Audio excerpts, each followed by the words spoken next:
SS8000 cars, and we're on a drive. We've been into the country lanes this afternoon, and I have to say, actually, nice car to drive. Almost no body roll for a big car. Almost no body roll, and plenty of power. Reacts a little bit like a big car when driving quickly, in that it can be just a little bit slow to react. But you always get fine feel through the steering, and you know where the nose is, and you know where the front tyres are positioned, which makes it reasonably easy to get the corners right. Always like knowing where my front tyres are in relation to the curb. I'm away from the curb, but reasonably close. Allows you to power out of the bends. It is a beautiful driving environment. I mean, when you're on it, it doesn't actually matter what car you're in, because your focus is wholly on where you are in relation to the road, other car users, people are likely to pull out in front of you. But when you're back in traffic again, which we are now, the driving environment, the cabin of the car becomes incredibly relevant. And I love the idea of being able to, I can pull up the sat nav onto quite a wide screen over in this side, so that's the two screens to the right hand side of the rev counter, which leaves this screen completely to manage which aspect of your controls you want. So it's obviously not just an infotainment center, it's also has all the controls to set up the car. Now the car has 440 HP, so around 432 brake horsepower, and of course it is fairly close to 2 tons, so it's pulling a bit of weight, but there's enough power. I'd say probably a bit more than a Golf R, but not that different in terms of in fact, actually, funnily enough, when I came out onto the A3, I was right behind a 5-door R, and we both shot off down the slip road, and I'd say I might have been catching him very slightly, but it was close.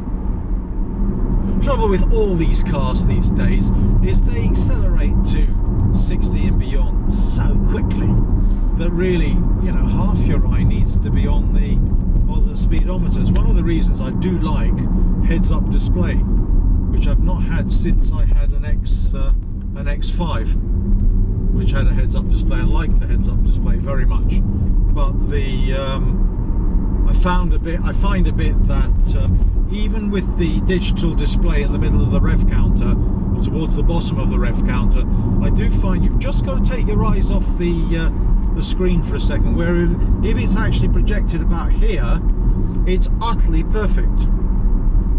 Do you know, when I took the Mercedes S500 AMG Coupe round the country lanes, I found that a bit of a handful, to be truthful, whereas I'm finding this is nicer, more nicely set up, although it doesn't absorb the bumps as well as the S-Class, which is a little bit of a shame.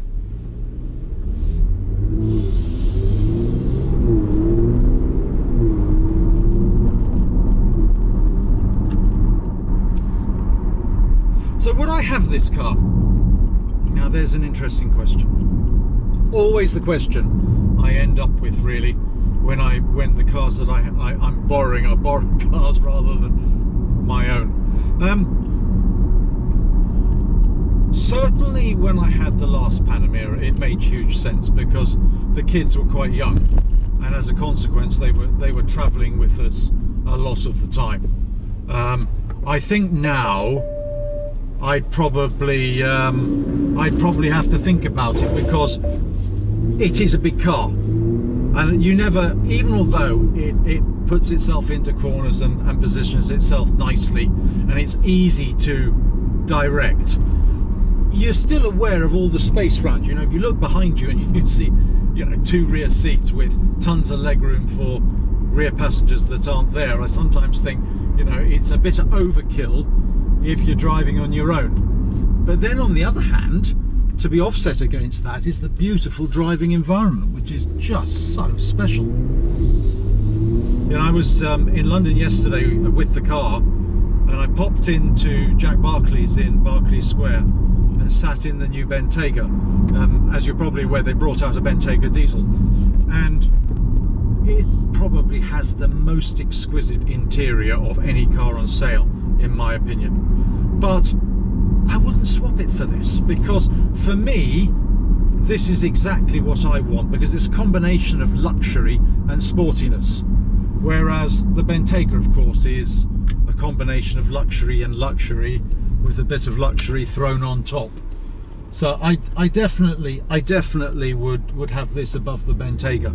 But all in all, this is a lovely car, and I must admit, you know, I would quite like one.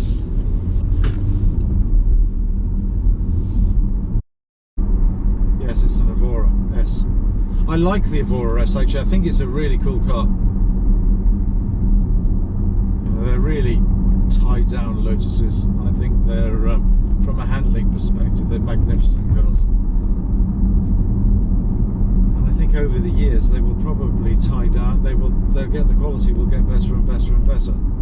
I think they'll be a force to reckon with, sort of competing with the Porsche GT cars.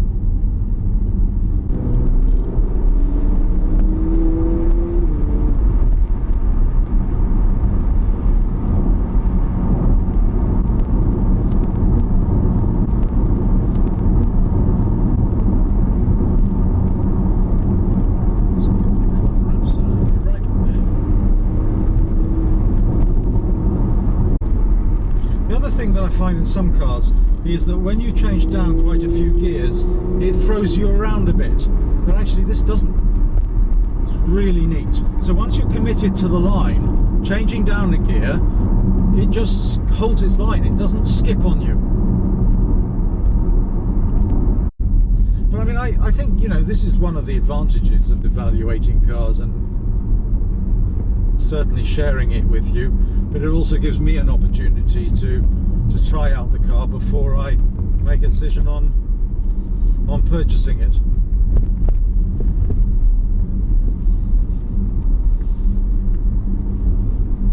And it is a choice thing for me, because I'm looking at either this or the new Macan Turbo when it's launched, apparently at the beginning of next year, so that might be Geneva.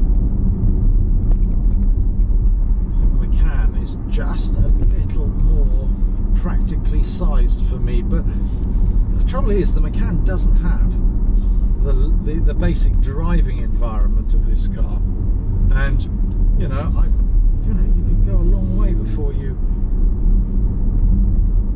I've always liked nice driving environments.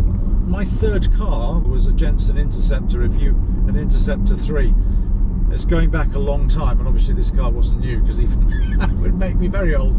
But the Jensen Interceptor had one of the best driving environments available, and I'd go as far as saying, even if you pitched it against the cars today, it would be right up there. It had a big Chrysler V8. I think it might even have been a 6.2, 6.3. And it was a magnificent machine. Coupe, obviously, with a huge rear glass screen. If you get a second, look it up on the internet. That's the Jensen Interceptor 3. What a magic car, one of my favourite cars of all time. Having fun taking a V12 Vantage S. Really smart machine. Getting a little bit long in the tooth now, and I understand it's due to be replaced this year, or certainly early on next year, but it's still a magical car. Just to let you know that we're coming to the end of the run now, so I thoroughly enjoyed that, and it'll certainly make for some interesting footage, I hope. And I'm going to sign off now. So it's Ian from SS8000 Cars. Please make sure you subscribe. See you next time.